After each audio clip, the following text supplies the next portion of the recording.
যশ, যশ,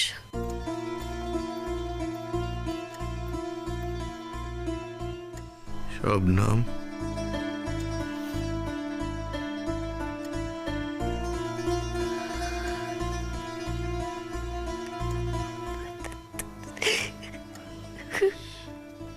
শবনম, এ কি কাঁদছো কেন? তোমার কিছু হয়ে গেলে যে আমি নিজেকে ক্ষমা করতে পারতাম না। সারা জীবন সারা জীবন তোমাকে অনেক কষ্ট দিয়েছি, আর আর তোমাকে কষ্ট দিতে চাই না। তাই তো ফিরে এলাম। তোমাকে ফিরে আসতেই হতো। তুমি যদি না ফিরে আসতে, আমার ভালোবাসা, এত লোকের প্রার্থনা, দেবদীপের চেষ্টা সব সব মিথ্যে হয়ে যেত। তোমাকে তোমাকে যে আমি হারতে দিতাম না। তোমরা যে আমার চিকিৎসার দায়িত্ব নিয়েছ, আমি ভালো না হয়ে কোথায় যেতাম বলো? তোমার সুখের জন্য, তোমার সুখের জন্য যে আমি পৃথিবীর যে কোনো শক্তির সাথে লড়তে পারি। একটা সময় আমার মনে হচ্ছিল আমি বোধহয় সত্যি মরে যাব, আর বাঁচবো না। তখন হঠাৎ তোমার চেহারাটা, তোমার মুখটা বারবার ভেসে উঠছিল। আমি জানতাম শবনম, তুমি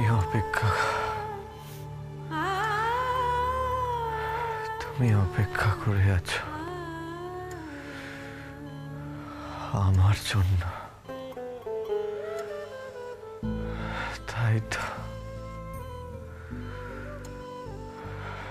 তাই তো ফিরে এলাম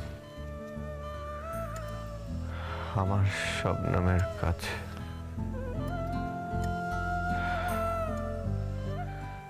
সরি,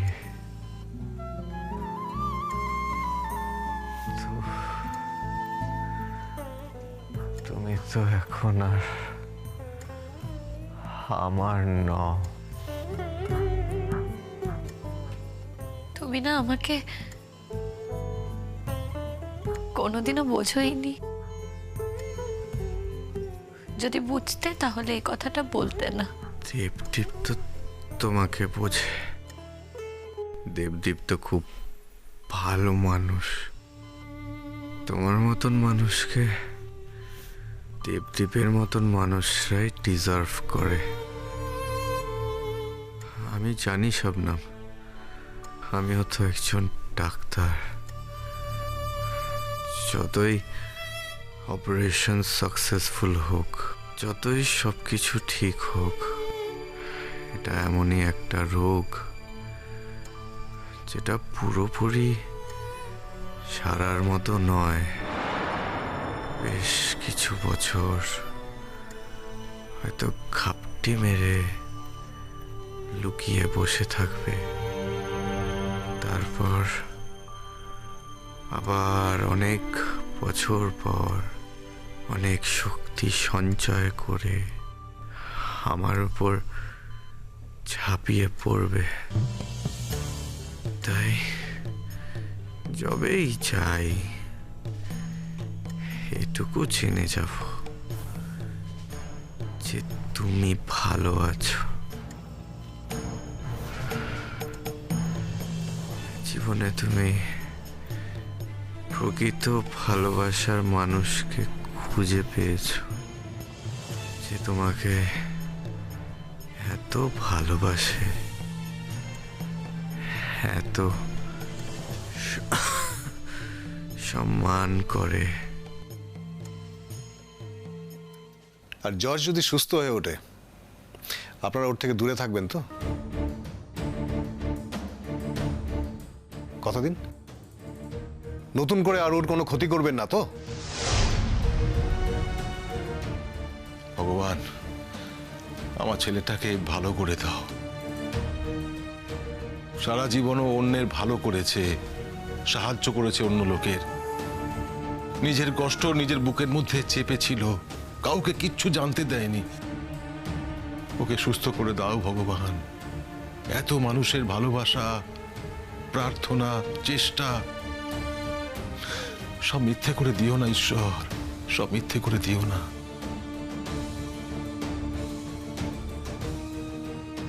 দেবদীপ জানে যশ,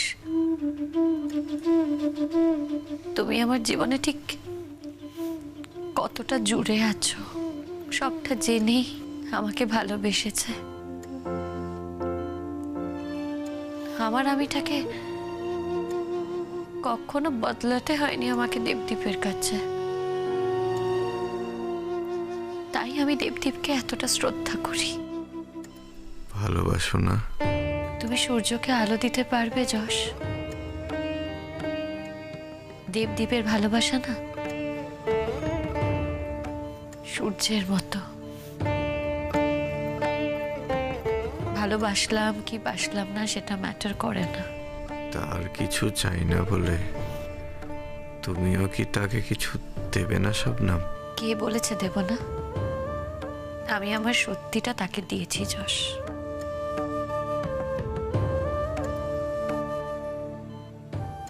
সিস্টার,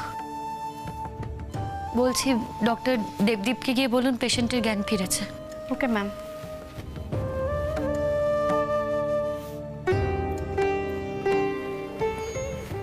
স্যার,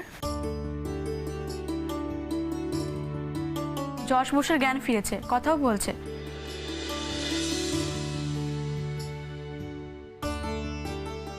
শবনম ম্যাম আপনাকে খবর দিতে বললেন। ঠিক আছে, আপনি যান, আমি আসছি। ওকে।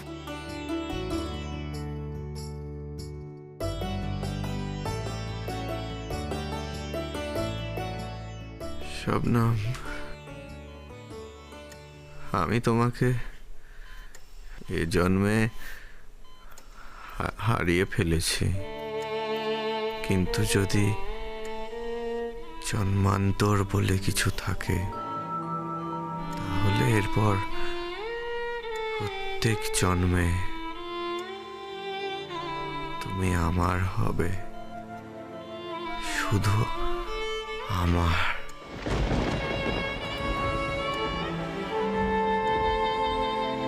তুমি একটু রেস্ট নাও যশ। সবে তোমার জ্ঞান ফিরেছে।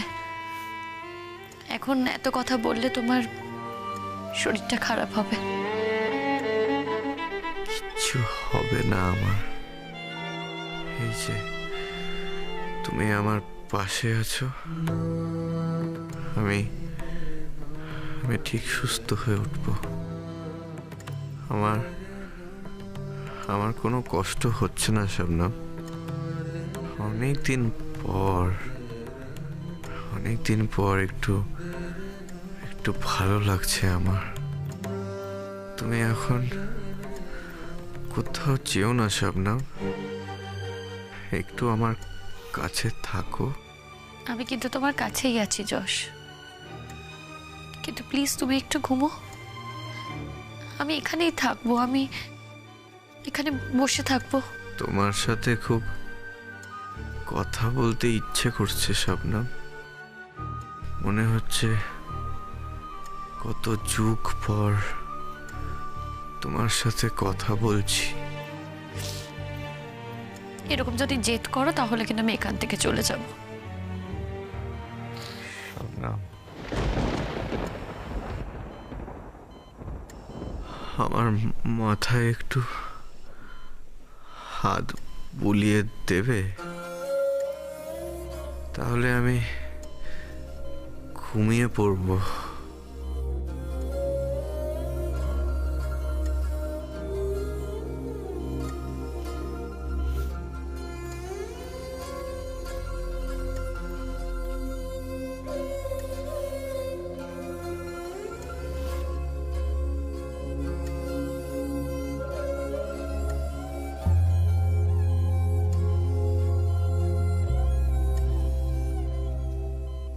আমি একবার যশকে দেখতে চাই Debdeep.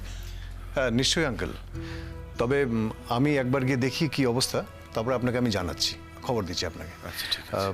In the mean time আপনি একটু বাড়ির লোকেদের খবরটা দিয়ে দিন, ঠিক আছে? Thank you.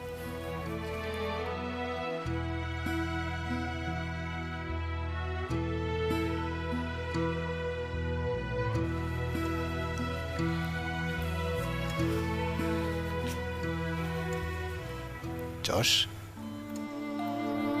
এখন কেমন ফিল করছো?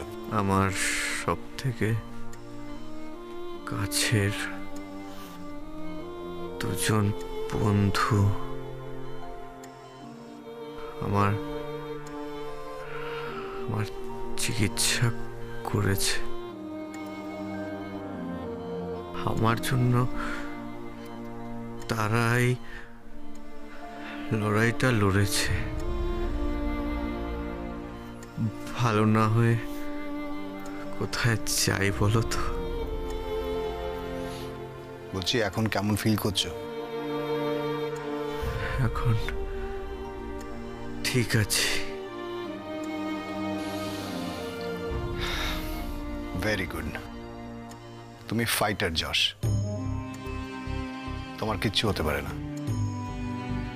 আমার লড়াই তো আমি একা লড়িনি, তোমরা দুজন ছিলে। তোমরা দুজনও আমার সাথে লড়েছ।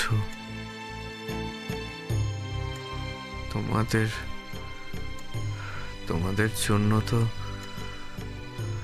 এই লড়াইটা আমাকে জিততেই হতো। এতদিন শবনম আমার পরম বন্ধু ছিল, এখন তোমাকেও কাছে পেয়েছি। তোমরা দুজন খুব সুখী হও, খুব সুখের হোক তোমাদের দুজনের জীবন। সুখে দুঃখে দুজন দুজনের পাশে থেকো।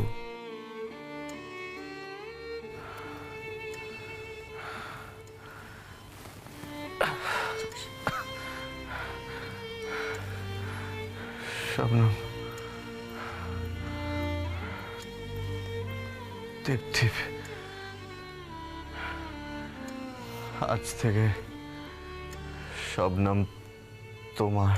নকশি কাঁথার উঠোন জুড়ে আমি প্রাণ ভরে তোমাদের দুজনকে শুভেচ্ছা জানালাম। ভালোবাসার তো কখনো কোনো হাত বদল হয় না যশ। ভালোবাসা তার নিজের জায়গাতেই থাকে। বাস দোলে নকশি কাঁথার মাঠ পেরোলে আসমানি রং হাত ছানি দেয়। আমরা কখনোই কেউ কারোর জায়গা নিতে পারি না।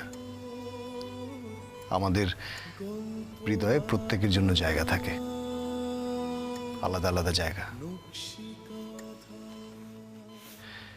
তাই না তোমার জায়গা আমি নিতে পারবো, না আমার জায়গা তুমি। আমাদের প্রত্যেকের উচিত ভালোবাসার মানুষটাকে তার সমস্ত ভালোবাসা নিয়ে তাকে গ্রহণ করা। তাহলে দেখবে চারদিক অনেক সুন্দর হয়ে উঠবে।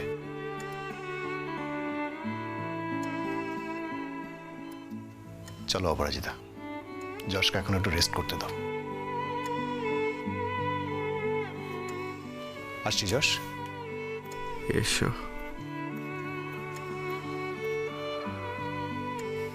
চলো।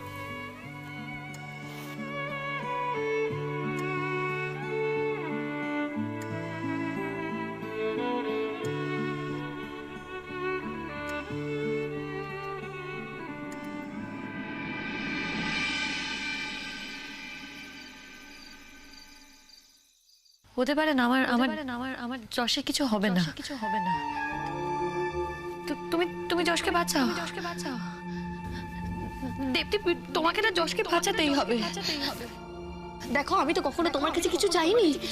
আমি কোনোদিনও তোমার কাছে কিছু চাইবো না। তুমি শুধু আমার যশকে বাঁচিয়ে দাও। যতই ওর থেকে আমি দূরে সরে থাকি, তবুও তো জানি এক আকাশের নিচেই আমরা বাস করি।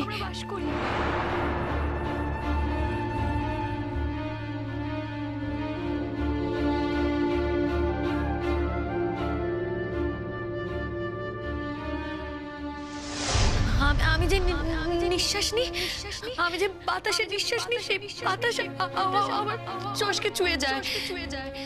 সে বাতাস আমার যশকে স্পর্শ করে। যে আলো আমার চোখে এসে পড়ে, সে আলো আমার যশের চোখের পাতা ছুঁয়ে যায়।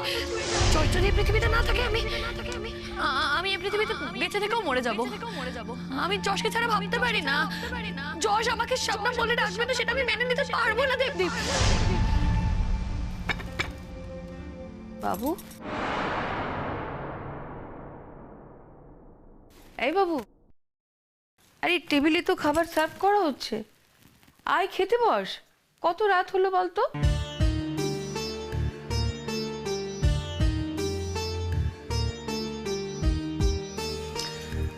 আমার খিদে নেই মা, তোমরা খেয়ে নাও। খিদে নেই মানে? সে কোন সকালে দুটো ব্রেড আর কফি খেয়ে বেরিয়েছিস। অপরাজিতা বললো সারাদিন তোদের খাওয়া জুটেনি, তারপর বলছিস তোর খিদে নেই। মা, বাবাকে বলো খাবার রেডি, বাবাকে ডাকো। হ্যাঁ, ডাকছি আমি। ডাকতে হবে না, আমাকে ডাকতে হবে না, আমি এসে গেছি। বাবু, যশ কেমন আছে এখন? ভালো আছে বাবা। যশের অপারেশনের পর ওর কন্ডিশন খুব ক্রিটিক্যাল হয়ে গিয়েছিল। আমি খুব নার্ভাস হয়ে পড়েছিলাম। ভাগ্যিস দেবদীপ ছিল। ও মা, তাই নাকি? তা বাবু, রাতে একবার খবর নিলি না?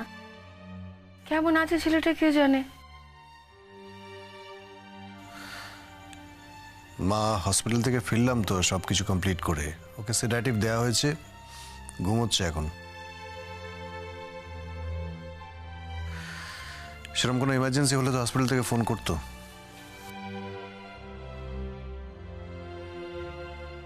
যশের স্ত্রী আসেনি আজকে? হ্যাঁ, এসেছিল। পরাগদা, রোহিণী চৌধুরী আর ওর বাবা এসেছিল। ও স্ত্রী তো চায়নি যে বাবু অপারেশনটা করুক। রোহিণী চৌধুরীর কথা কে বা শুনবে? কেউ ওর কথা শুনবে না। যশের বাবাও চায়নি যে রোহিণী চৌধুরী হাসপাতালে আসুক।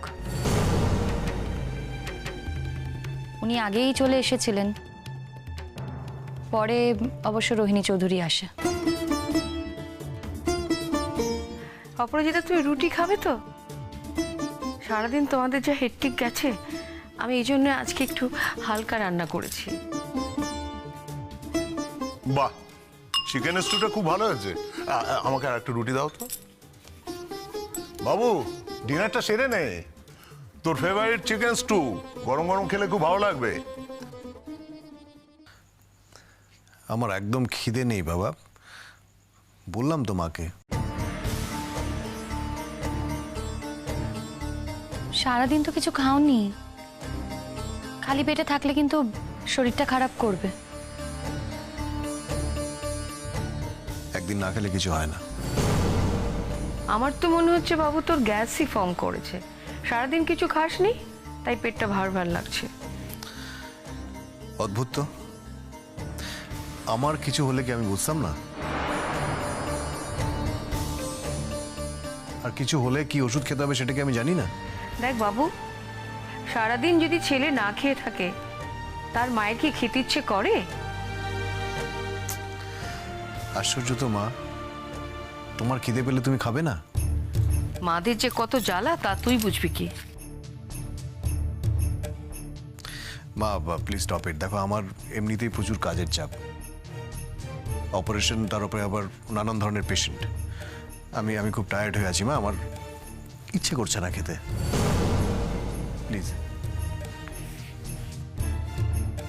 দীপদীপ, তুমি তো বিদেশে এরকম অনেক অপারেশন করেছো, এগুলো তো তোমার কাছে কিছু নতুন না। এত টায়ার্ড হয়ে পড়ার কি আছে? মানে একটা অপারেশন করেই তোমার তো টায়ার্ড হওয়ার কথা না। সারাদিন কিছু খাওনি, খাবে না বলছো, খিদে পাচ্ছে না তোমার? বাবু, তুই কি কোনো ব্যাপারে টেনশনে আছিস? টেনশন তুমি যশকে নিয়ে করছো? তুমি তো বললে যে চেক আপ করে এসেছো, হি ইজ বেটার নাও। তাহলে হলোটা কি? তুমি তো বললে যে কালকে কেবিনেও শিফট করে দেবে।